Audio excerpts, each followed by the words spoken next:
right time. Yes, we are here, and today we are so blessed.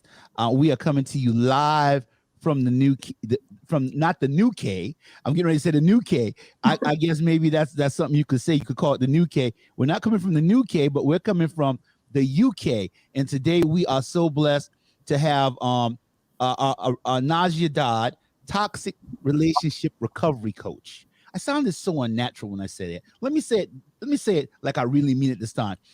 We have Nazia Dodd, toxic relationship recovery coach. Hey, yeah. Awesome. How are you doing today, Nazia? I am absolutely fantastic. Thank you. It's just great to be here and to be in your magnetic presence. It's just amazing. So I'm really happy to be here today. Really excited. She is so nice, guys. Let me tell you something. This is like the night. She is awesome. Just awesome people. And we're just glad to have her on the show with us today. We are going to go ahead and do our promo video. After we do our promo video, we will be back to hear from the very talented Nazia Dodd, toxic relationship recovery coach. All right. And we're going to let it roll.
That's right. We're back with Nazia Dodd. Wow.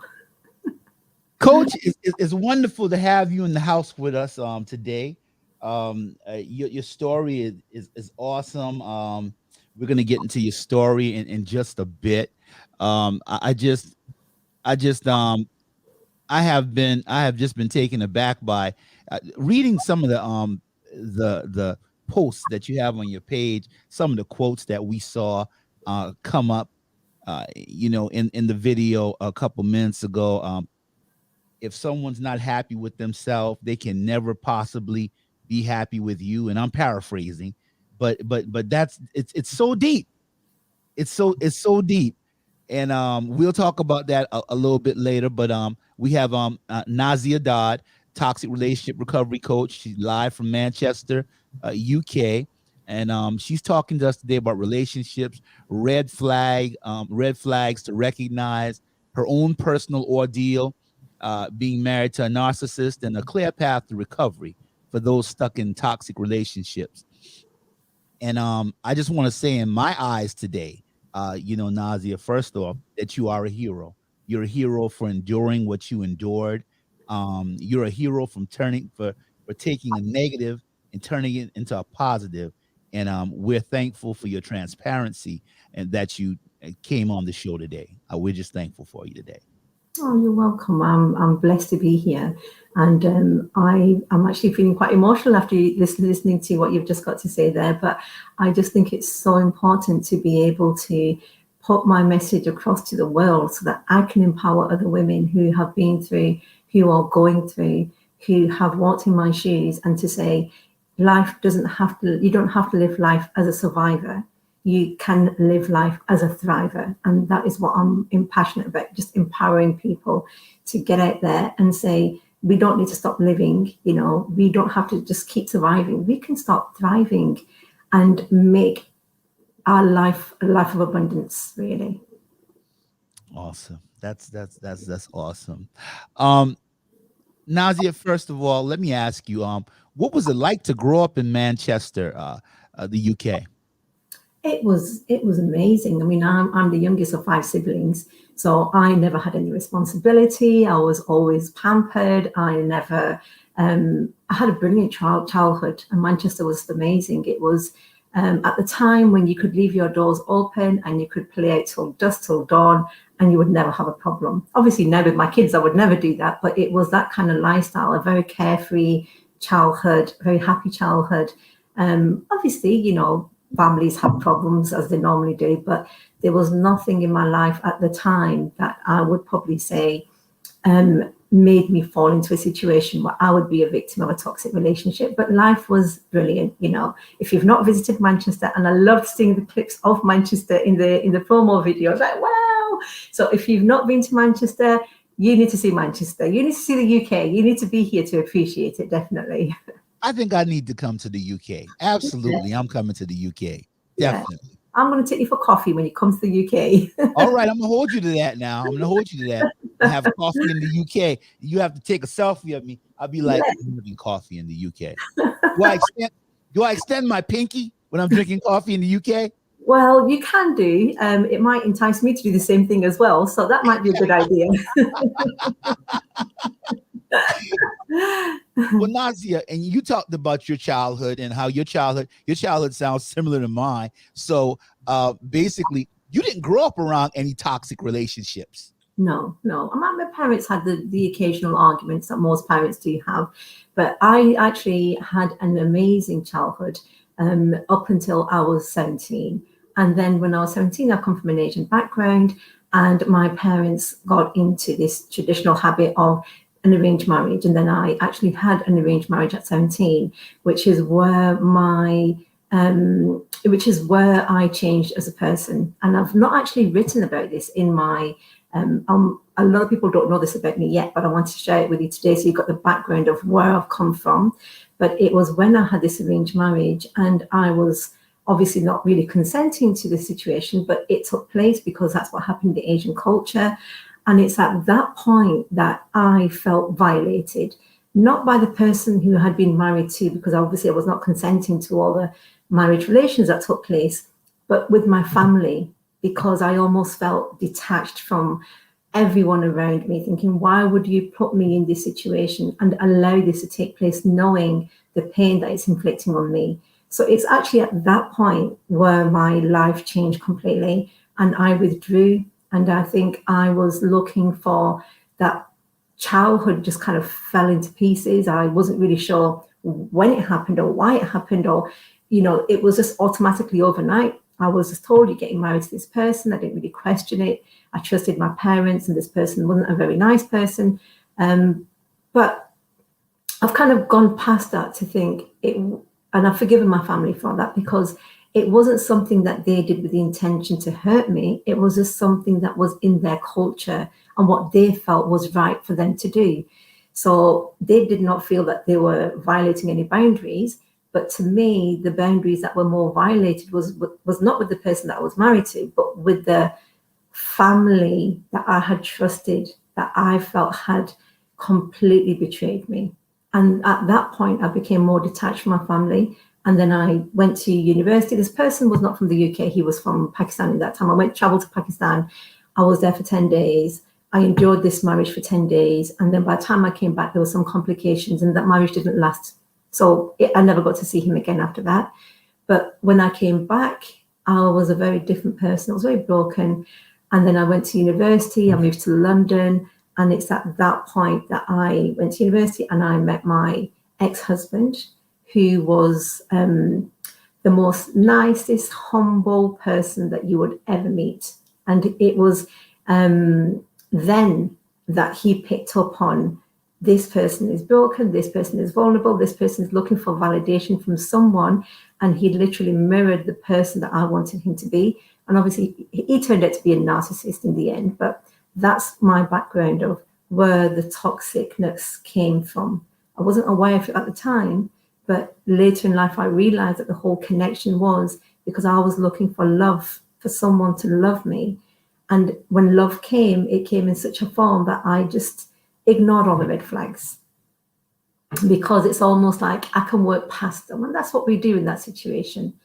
So yeah, I'm just really here to really tell that story, so that I'm sure that there will be millions of people around the world. And there's so many women that I have coached, that I have helped, that I speak to on a daily basis, who would say, we could write your story word for word.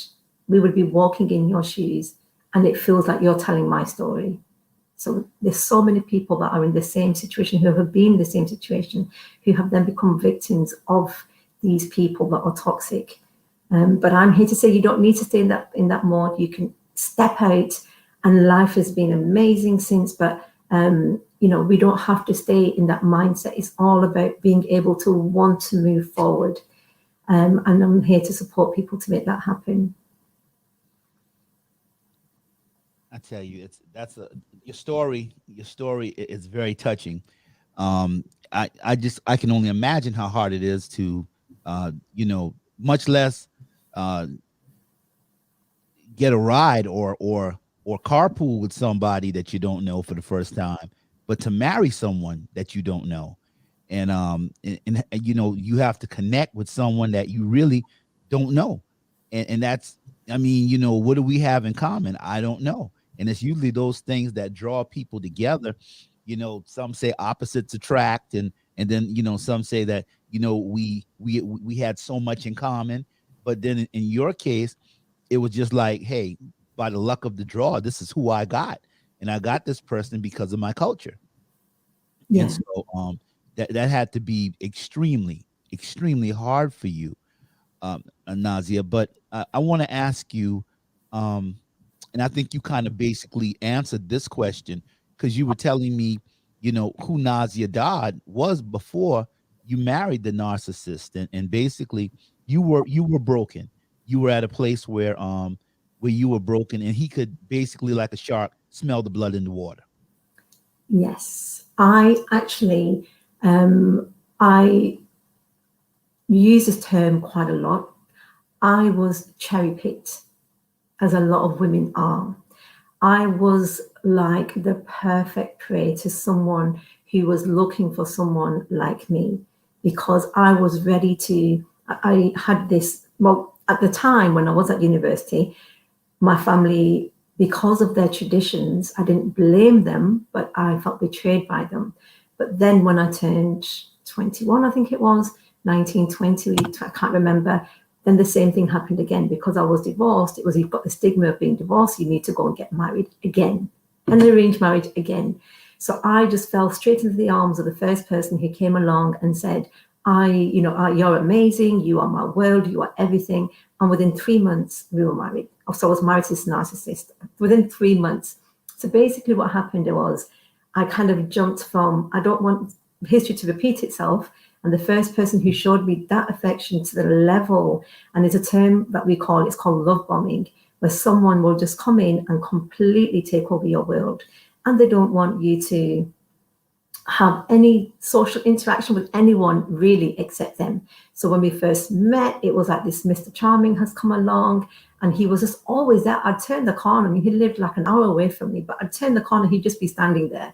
I'd be calling him and he'd just be standing there. And it was almost like, I'm going out today, but I can't go out today, because he'd just be standing. And he literally love bombed me to the point where I was overwhelmed.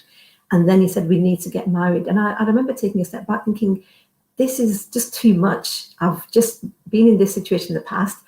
I want to travel the world. I want to do things. I want to live my life, and I'm not ready to settle down yet, but eventually, obviously, we will get there. But that pressure of, well, if you love me, if you really loved me, if you really loved me, you would do this. And these were the red flags that were very, very present. My friends met this person and said something doesn't sit quite right. And then when I voiced my concerns, then this person said, well, I don't really like your friends anyway. Maybe we should not meet them as often. And eventually it became to, I don't like you seeing your friends too. Your friends are very toxic and your family is very toxic, and I don't want to be around them. So naturally, we detach ourselves from the people that we feel are going to upset our partner. And that's what I did. So I almost put a bubble wrap around me, and the only person inside that bubble wrap was him. So his opinion became my opinion. His voice became my voice. Whatever he said was literally what happened. But at that stage, he wasn't very toxic where I could pinpoint it. It was very subtle. It was actually the day that we signed on the dotted line and we got married. And on that very same day, we came home, and obviously I was expecting romance, and it was only like literally me and a friend, and it was a very quiet. Sorry, I just had my cat sitting on my lap all that time, and she's just jumped off, and I've got all these cat hairs on myself. So you just see me kind of doing this, but yeah, it was a very small marriage ceremony. My family didn't approve, my friends didn't approve, nobody approved, but I was just, this is as good as it gets for me. I'm not going to find someone who wants me because I'm not good enough. I'm not worthy enough. And this man is standing there like Prince Charming, telling me how amazing I am, telling me how I will, literally how he's never met anyone like me. And I will, I'm his princess, basically. So I ignored the red flags because I didn't really put so much weight on them. And this is what we do because we want something so badly. It's almost like, I can fix this person.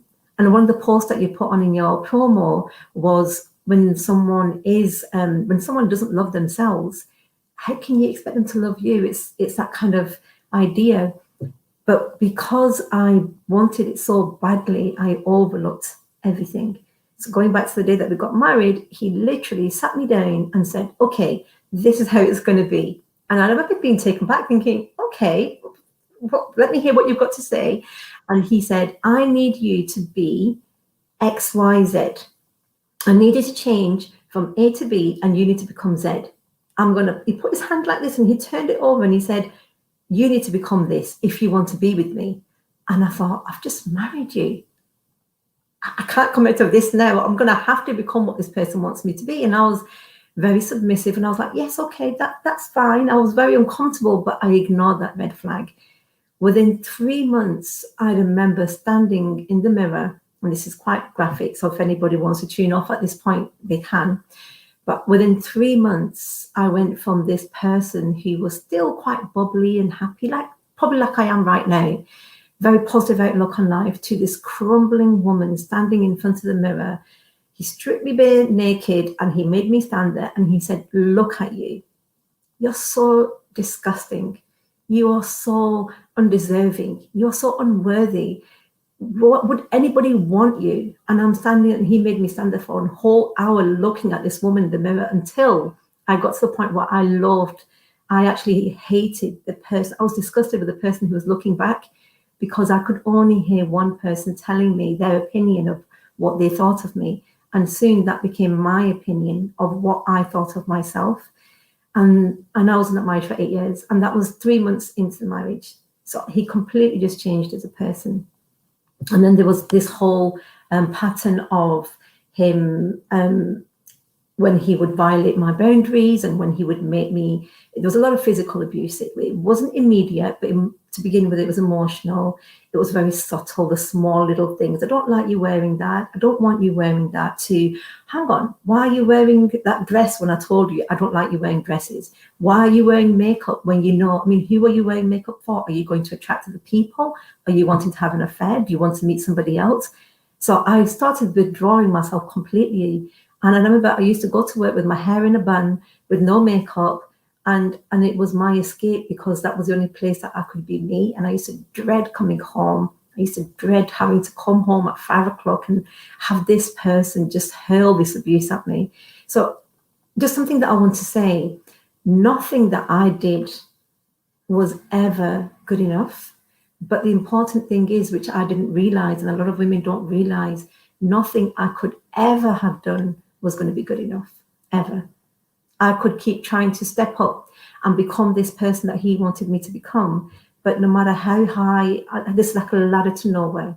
No matter how many steps I climbed to become this woman that he wanted me to be, and to almost mold myself to his expectations of me, but it was never going to work. And this was my whole 8 years of being with him, that I tried to mold myself into this woman and lost who I was, lost my self-respect, lost my self-esteem, forgot who I was. You know, I used to lie in bed crying, look at the ceiling cracks, thinking, when did this happen?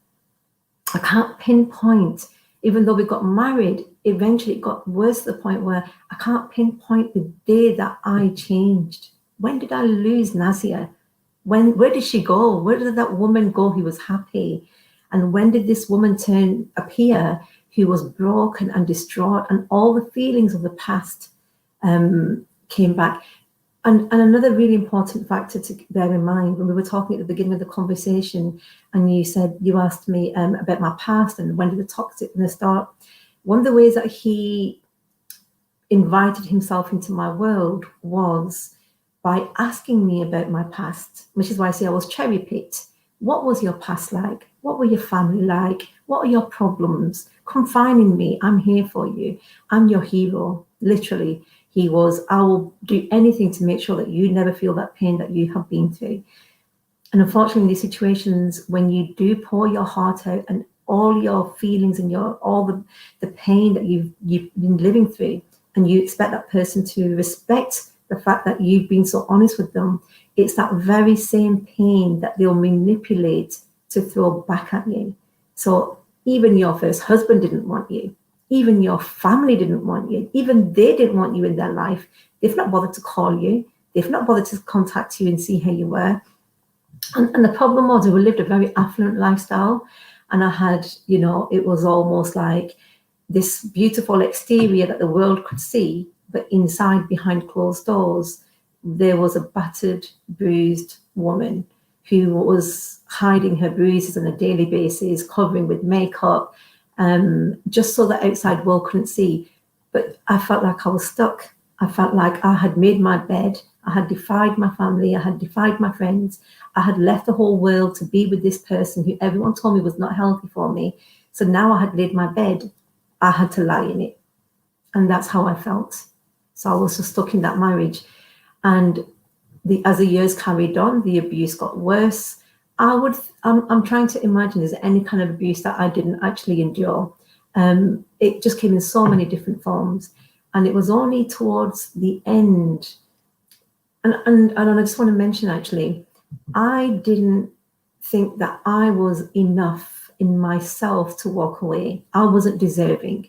While it was just me, I put up with the abuse. I put up with the physical abuse, the mental, the emotional, the financial, the sexual, everything I put up with, because I didn't feel that I deserved more, because I had been brainwashed to believe that I wasn't deserving, that I was filthy, that I was disgusting, that I was unworthy, that I was just a pathetic woman. He used to say to me, and I can laugh about it now because I'm past that stage, but he used to say to me, in fact, he used to make me write lines. He used to make me like the lines where I am a donkey, I am a donkey, I am a donkey. And he used to say, put a picture of a donkey so you don't forget who you are, because you might wake up one day and forget. But yet he had a business empire, and I was running his complete business empire. And this was all in London, in the West End, in the Oxford Street, Bond Street, Marble Arch, Piccadilly Circus, Leicester Square, all the main areas of London that you can think of. So it's a very affluent lifestyle. And I was running this whole business empire of his. And I think 99% of me had switched off. 99% of me had believed everything that he said. But just that 1% would think, well, how can I be a donkey if I'm running his business empire? Surely he can't be right. There must be something that I am missing. So that 1% is, I think, what kind of carried me through. But it was only until my children came along that it was that point that I felt, no, I'm not worthy enough to walk away. I don't deserve better. I'm stuck in this situation, and he's threatened me. He's going to get married again, and I'm going to be the servant, and I'm going to be this woman who's going to be, the second wife, and I'm going to be a servant in the house, and his new wife is going to come along, and she's going to almost, throw me away into the gutter. And I'm like Cinderella. I'm going to be the Cinderella of the marriage, and I was okay with that because I thought that's what I deserved.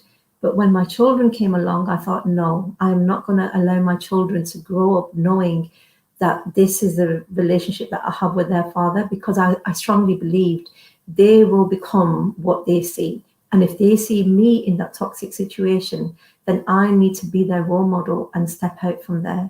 And that wasn't easy. I left only when the children came.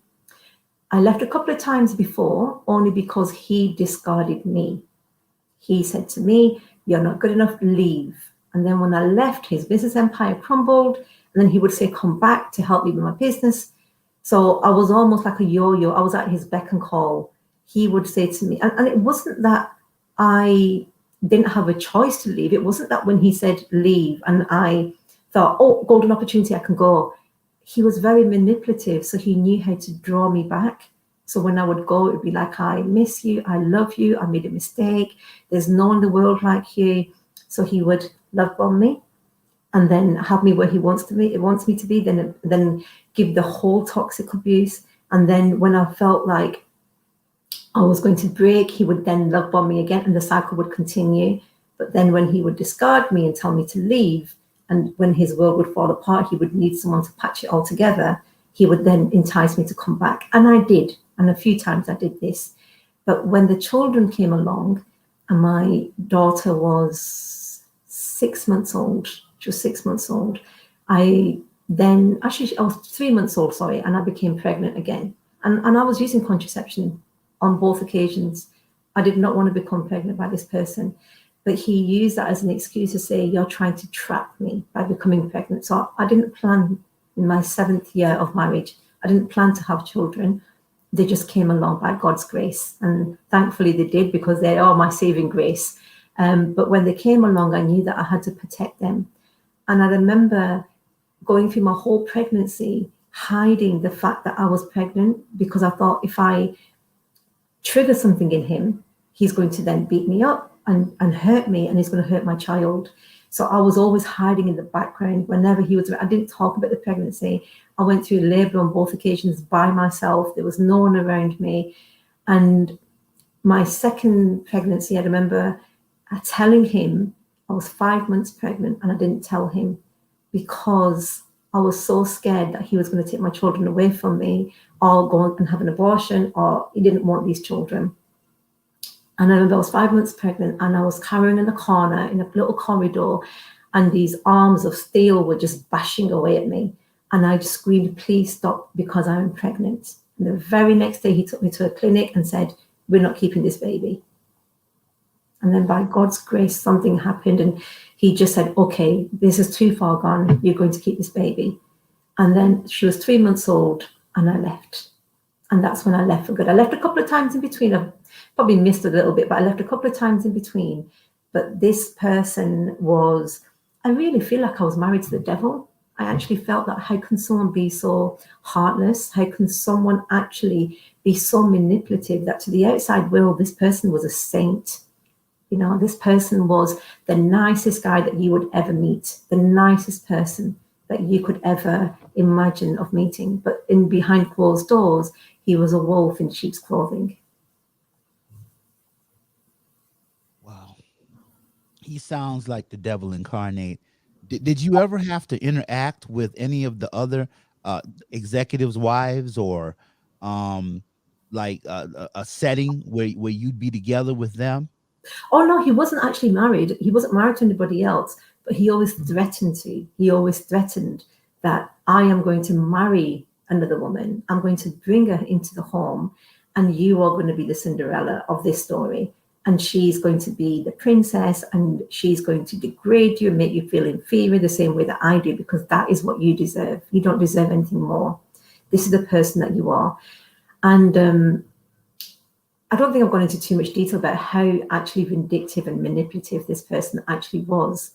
But I really did feel that I was married to the devil, because I never knew what a narcissist was in that time. I literally felt that if I try harder, then this person will love me. If I mold myself to become what this person wants me to be, then he will he will become the person that he was when we married. And that's what we call the honeymoon phase.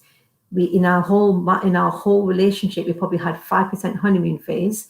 And in that phase is where he love bombed me, told me that he loved me, and surrounded me with everything and anything that a woman would want to have in that time.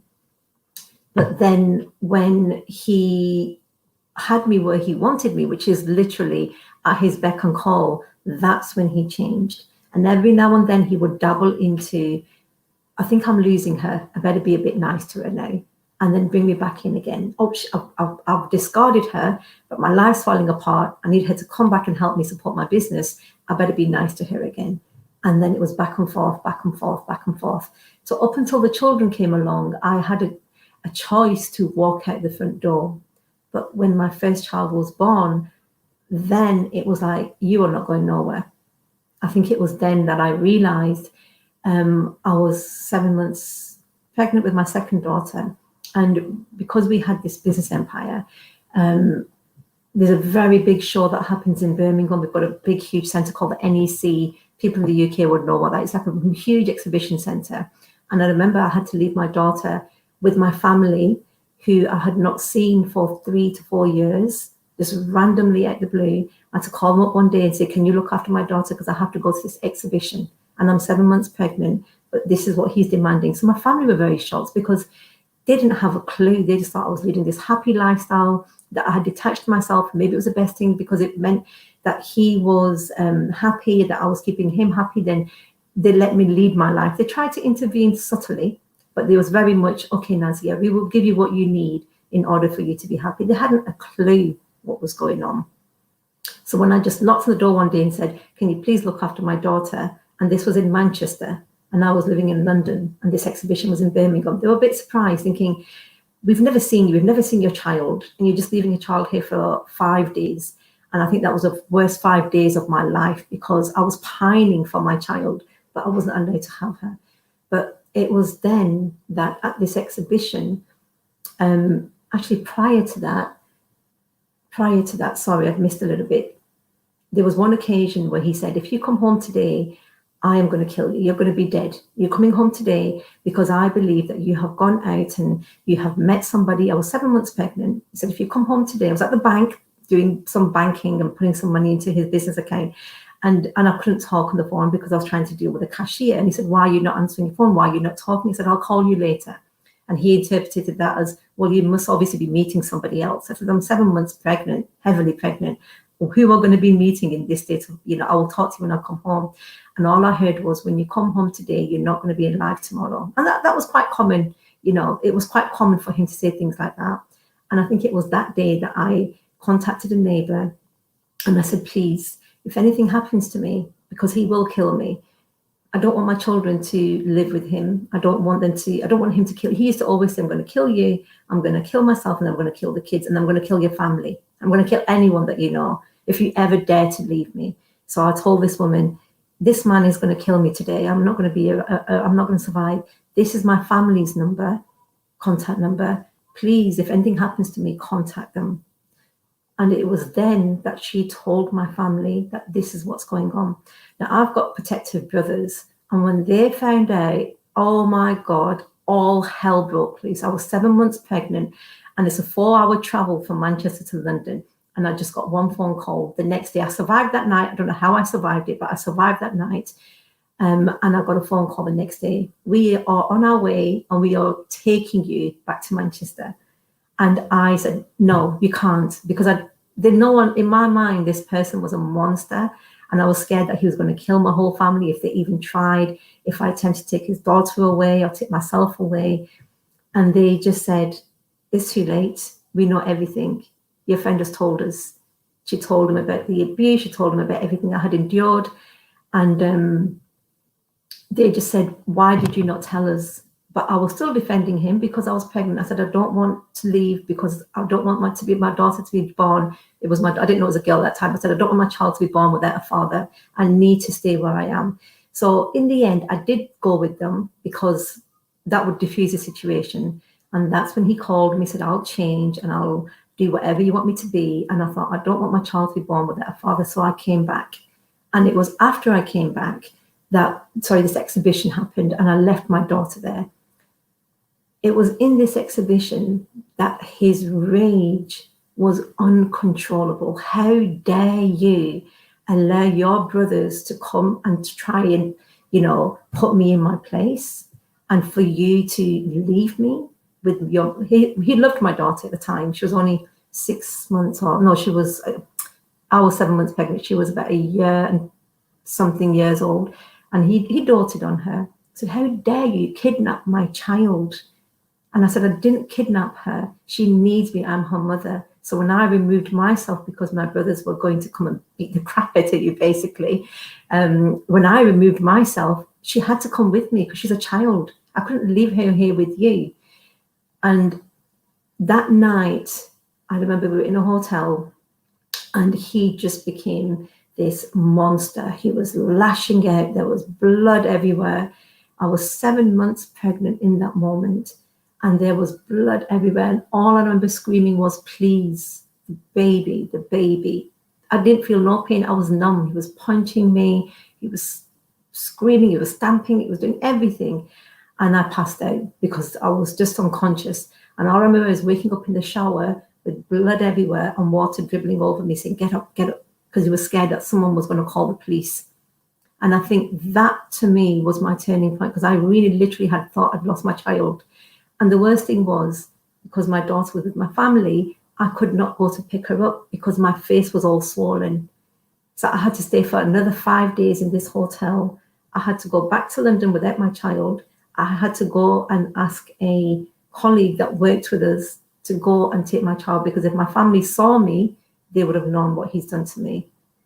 And it was that turning point that I realized that I need to protect my children. Luckily, my daughter was born. Thank goodness, thank the Lord that she is absolutely fine. There's nothing wrong. She's a very intelligent girl. So none of this had an effect on her. But it was at that point that I made an escape plan, because at that point he knew that I was going to leave. He withdrew all the money from me. I was almost locked into the house. He would lock the door before he would go to work. And he knew that I was going to leave, but I made a plan. I contacted a women's shelter and I explained to them, this is my situation. I really need help. This man is going to kill me. He's going to kill my kids. He's going to kill all of us. And he said, if you ever leave me again, I will go to Manchester and I will cut the throat of all your family members. Then I will cut the throat of our children. And then you'll witness it all, and then me. So it's your choice. If you want to leave, the doors over there, but these are going to be your consequences. So I was petrified.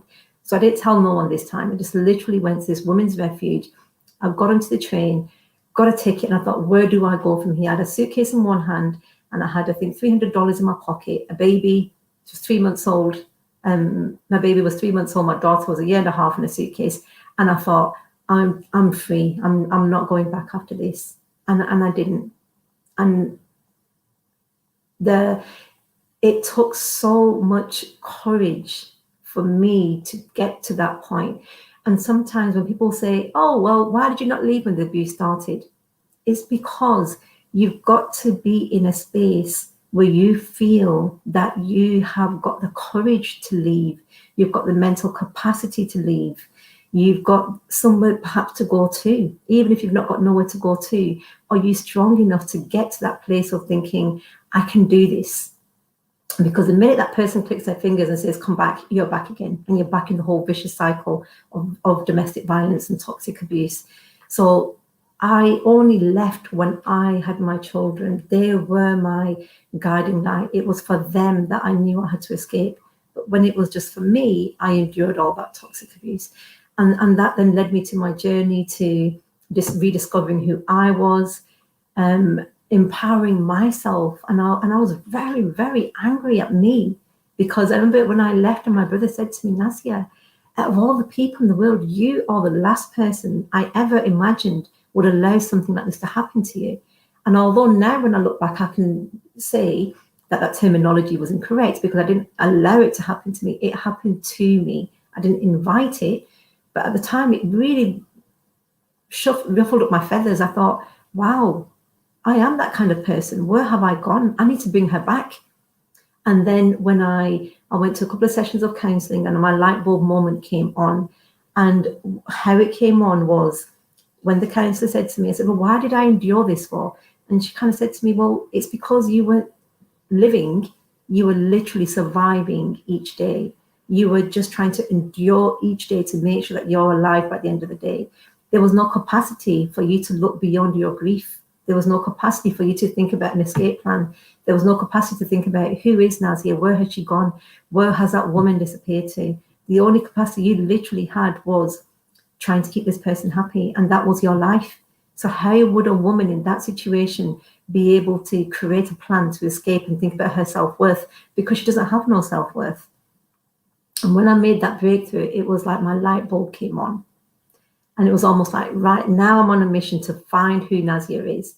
And then I was a single mom for 10 years. I started my career.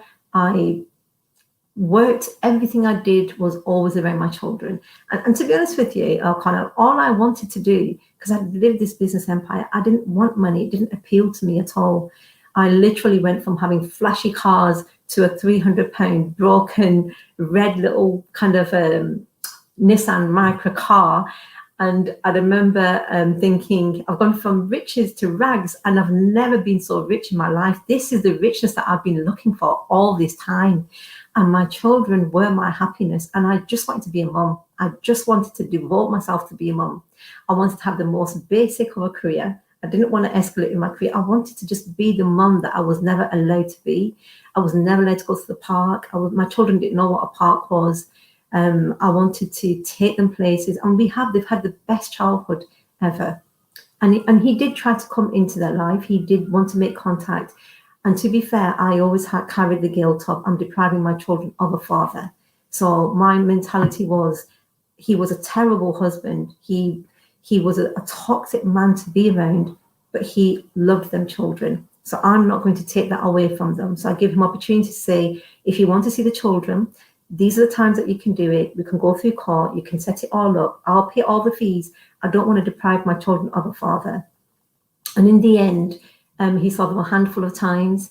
And then because I didn't invite myself to that situation, he just, I think it was 2009, 10 maybe, 2011, maybe 2009, he sent me an email saying, can I see the kids now? He never saw them. And I went, yes, you can. Here's my sister's number. Contact them.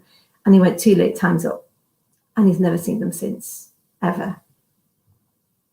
And since then, my children are very grounded, happy teenagers. Obviously, there's a gap in their life that I can't fulfill as a mum. I have got remarried. They've got a stepdad who they see as their dad. But there's always going to be that feelings that are going to surface eventually of the abandonment that they're going to feel, which we'll deal with when they want to talk to me about it.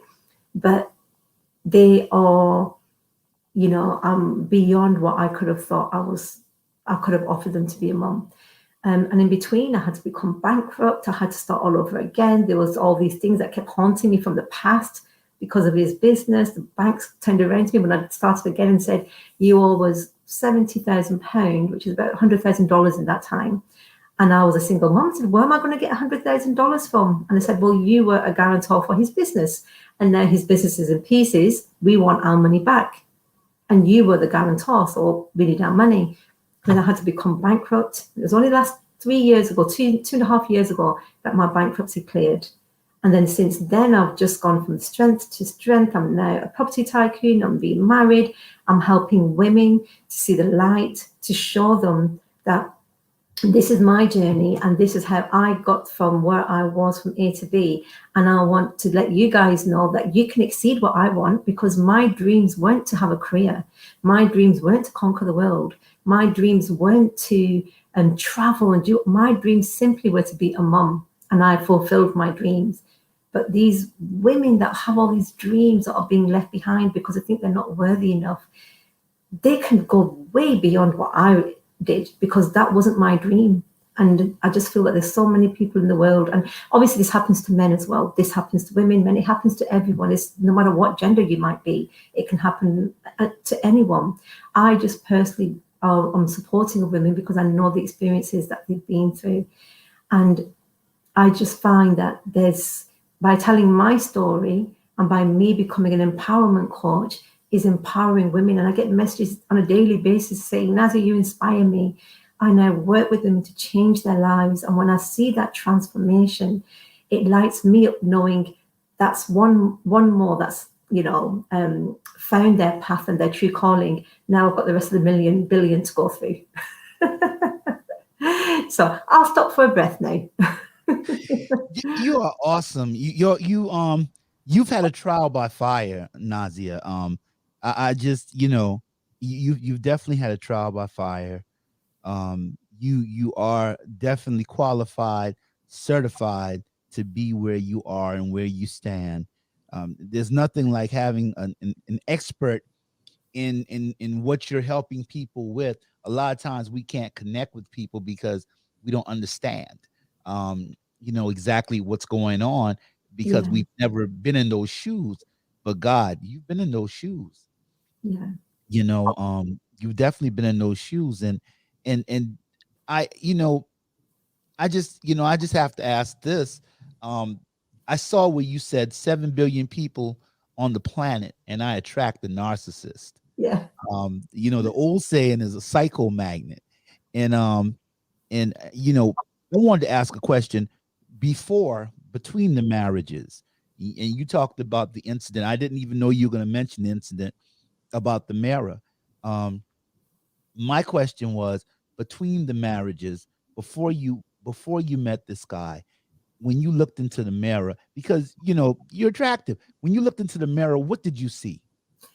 I saw a bubbly young lady who was ready to conquer the world and explore the world, who probably not loved herself so much, but loved herself enough to know that I am somebody and someone would be lucky to have me.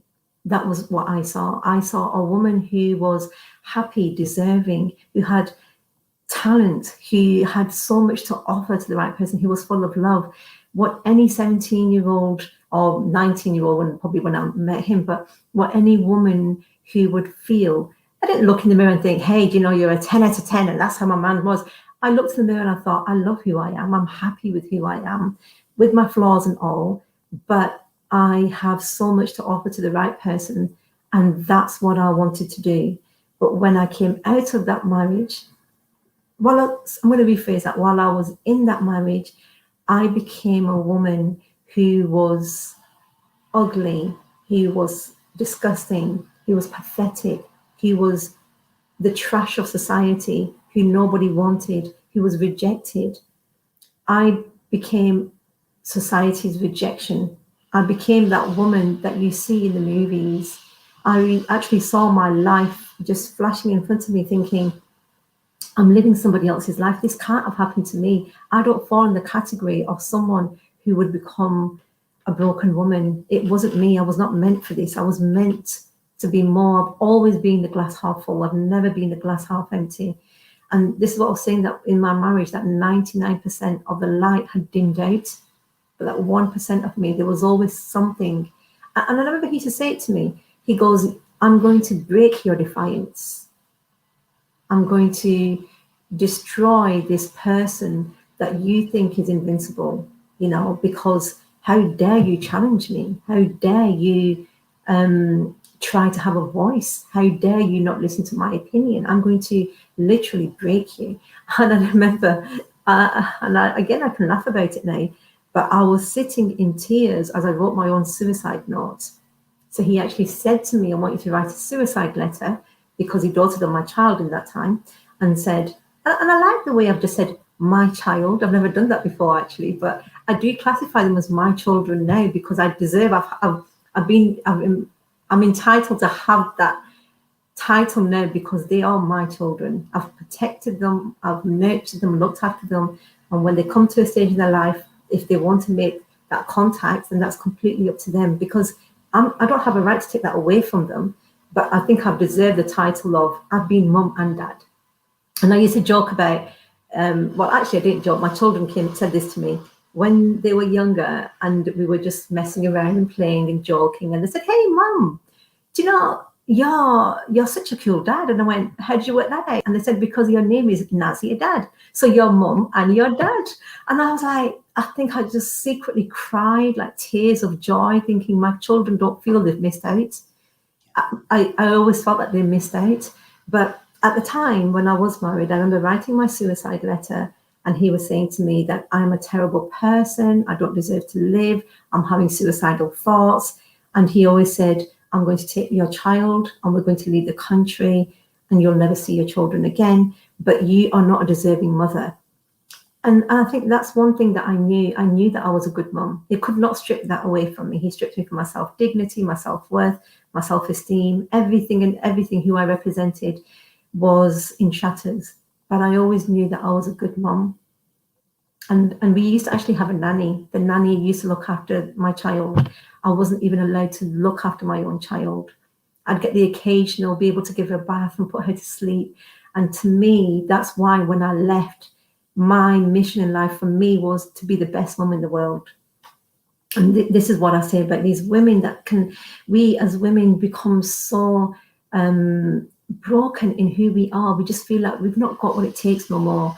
I'll just plod through life. And I'm here to say, no, get your superwoman cape on. You're not going to plod through life. You're going to fly. And I want you to escalate through life. I want you to live a life of abundance, because we've got it in us. Who's going to stop us? If not you, then who? If you're not going to be that woman that makes it, then why does anybody else deserve that? You can become that person.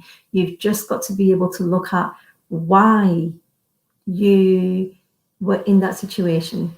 And this is what I do now with my clients. I identify why and what was it about them that they wanted that validation from someone. And when I said at the beginning of the conversation that I was cherry-picked, this person knew that I would be very easy to mold. I would be very easy to fold. They could manipulate me. They could violate all my boundaries. In fact, there were no boundaries. It was almost like I've got a brick wall up, but piece by piece, it just started breaking down. And then they knew they could just bulldoze through any boundaries that I had, because I didn't have enough self-esteem in me. But when we love ourselves enough to know that we deserve better, we deserve more, and why not? Who is there to tell us that we are not worthy? When we can get into our own mindset and realize that, if not me, then who? And why should I not deserve this? Then when you have your own self-love, if someone tries to come in and break that, it becomes more difficult. Because if a narcissist came along now, I mean, if they came along now, they would just literally run a mile, because my self-love is enough to encompass me to know what I am deserving of. And, if someone comes along and tries to violate any boundary, then they would know that, that superwoman cape would come on, and I'd probably just knock them into next year, and, it just wouldn't happen. But when you get to that place, it's then that you can create your life of abundance. You have to be able to get to the place where you feel and own your own self-worth. Nazia, you mentioned that you did have a vulnerable moment when someone from your past tried to befriend you on Facebook. Yeah. Tell me a little bit about that. Yeah, it's actually happened again since. When I was married, his sister was the only person that I confided in, and she knew exactly what was happening. And it was very much a case of, if you try harder, Nazia, maybe he will change. Yeah.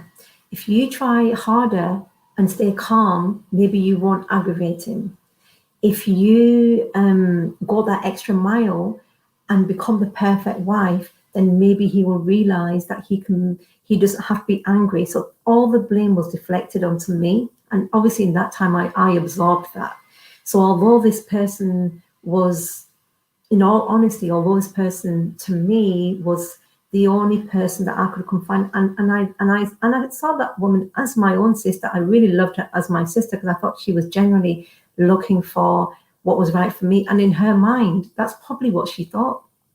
That's probably how she was grown up to, her thought process was try harder, patch things up, don't worry, it will get better, it will get better.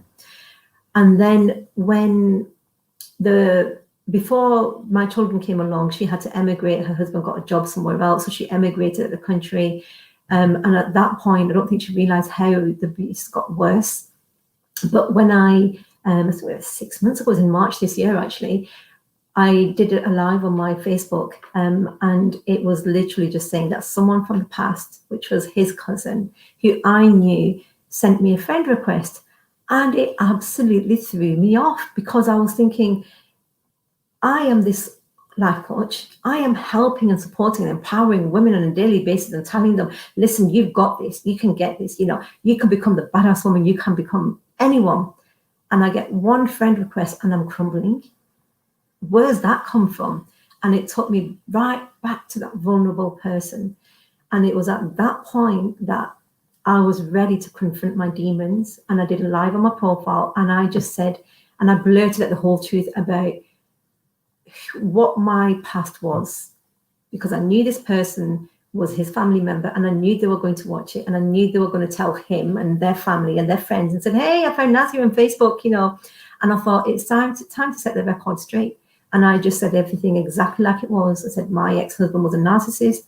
I did not leave him because I was having an affair with someone. I left him because I would have left him in a body bag if I didn't leave him. And this is the controlling, manipulative person that he is. And I'm not scared to say it.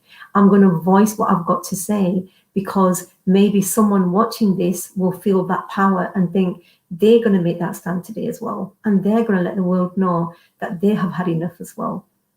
And just on that note, even when I became a coach, I really had to question myself. Can I do this? Am I strong enough to do this? Am I strong enough to relive my demons of the past? And I remember I had a coach in that time, and she said to me, Nazia, you've got to do this because these women need you. They need you. You are depriving them of what the transformation that you can give them. Do what is right for you, but these women need to hear your story, and it's an injustice for you not to do it. And I think a light bulb went off and I went, oh my God, you're right. I'm going to do this. And then I had a bit of a backlash from my family members who knew what I had gone through and said, do you really want to open up that can of worms? This is going to go back. You're going to get all this judgment from people in Manchester, and it's an Asian community, and you are exposing yourself online. And I said, yes, I am. And I'm ready to face that judgment. I'm ready to face the whole world, because if it means I'm going to change one life, then it's worth it. Because I don't want anyone to go through what I went through and not come out the other side thriving. I can't stop what people have gone through, but I can help them from today to make a change, to make their life better. And if that judgment means that's what I have to endure, then that's what I have to endure. So yeah, my vulnerable moment when that friend request came, for me, it wasn't meant to happen. I just wanted to voice it and I had no one I could speak to. So I just went onto a live and said, guys, this is what happened. But it actually became my empowering moment, because naturally my anger and my frustrations and the truth came out. And I was like, no, it's not okay. How dare these people think they can treat us this way and cover the whole storyline with, I am having an affair, so I left. This is the reality, and I'm not scared to voice it. And I will face the repercussions of whatever this may mean. If this narcissist ex-partner is watching today, then good, I want you to watch, because you need to know what you put me through, and you need to know that this is not acceptable, and you need to know that I am a lioness now. Hear me roar. I am not going to be silenced. When I was with him, I used to feel like a small mouse in the corner, and now it was like, I am going to tell my story. I am going to support the women around the world that need to hear this, so they can tell their story and they can find that strength. So for me, it became very personal. It became very personal, that I feel that when people around the world can very easily become very submissive to their past. And my motto was, the past will not dictate my future. Full stop. The future is there for me to take it and embrace it. And every day I feel like I'm challenging myself to the next level, to the next level, to the next level. And my next level is helping people. My next level is creating situations that I can support people. That is my next level. And I just feel as though, for me, I'm not making small of what my ambitions were in life, because my ambitions literally were my family. That's what's more important to me. But I come across women who, when I ask them, what do you really want? What do you really, really want? And I hear, well, I want to open a business, or I want to go traveling, or I want to open up my heart to someone, but I'm too scared that I'm going to get hurt. And I'm like, well, let's make that happen. Let's make that happen. That's what I'm here for, to make it happen. And then when it does happen, that is what lights me up. And that's just what I'm all about, basically. Yeah. You are courageous. You are a hero, a heroine. But I saw today that you can say hero because it's gender correct. So it's all heroes. Um, you are very strong.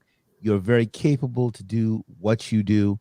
Um, I applaud you. I'm so glad you came on our show today and you were just transparent. And I can't wait to read your book. You know, we talked about you writing a book earlier, and I'm telling you, I can't wait till you come back on the show and we talk about your book, or anytime you want to come back on the show. Uh, Yeah. I'll definitely. You got a open invitation.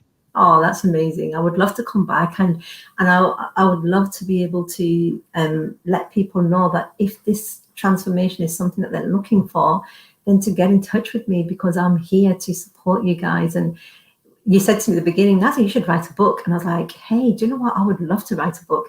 So you've empowered me today for me to step up and write that book. And when I write it, I will definitely be in touch again and say, yes, I've written my book now. Thank you to you. Oh, Nazia, my last question for you. What would you say about your journey so far? I would say my journey has made me become the powerful, badass, fierce woman that I was meant to be. I had to go through this journey to become, and badass is a word that I use quite a lot in my coaching, you know. I had to become this fiercely independent woman who just wanted to conquer the world. But I had to go through my journey to get here. And I also had to go through this journey to support everybody else as well. So Well, I co-sign on that, and I agree. You are all those things you said. And I just thank you once again for coming on the show today. Shouts out to Manchester, UK, yeah. and Nazia. We just want to give you some more applause. Absolutely, absolutely. And to all of you out there that have been viewing, get out of those abusive relationships. Nazia, where can they reach you if they need to reach out? Yeah, I'm on Instagram, but I'm predominantly on Facebook. So if you just put in Nazia Dad on Facebook, I should flash up, and I can add them as a friend. They can join my free Facebook group. I do trainings on. In fact, I'm doing one in next week, identifying red flags, so that we can break the cycle of toxic relationships and attract healthy relationships. And then I've got a program as well, a 90-day program that I talk about on my Facebook. So if anybody wants to get in touch, even just to talk to someone to say, this is where I'm at. I'm either at the stage where I'm trying to break free or have broken free, or I want to move forward with my life, but I don't know where to start. Honestly, just even for a chat, get in touch. Find me on Facebook, find me on Instagram, just literally Nazia Dad, and I will be there.